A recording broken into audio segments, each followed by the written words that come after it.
understand the concept of God in any religion. We should not observe what the followers of that religion do. In order to understand the concept of God in any religion, we should look at the authentic sources, the sacred scriptures of that religion.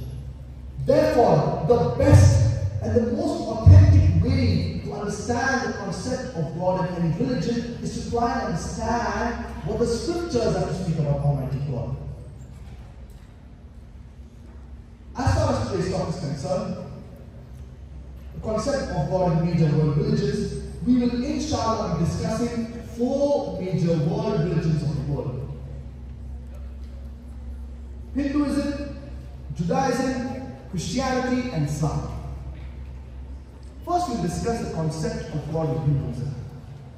If you ask a common Hindu that how many gods does he believe in, some will say 3, some will say 10, some will say 100, some will say 1,000, while others may say 33 crore, 330 million.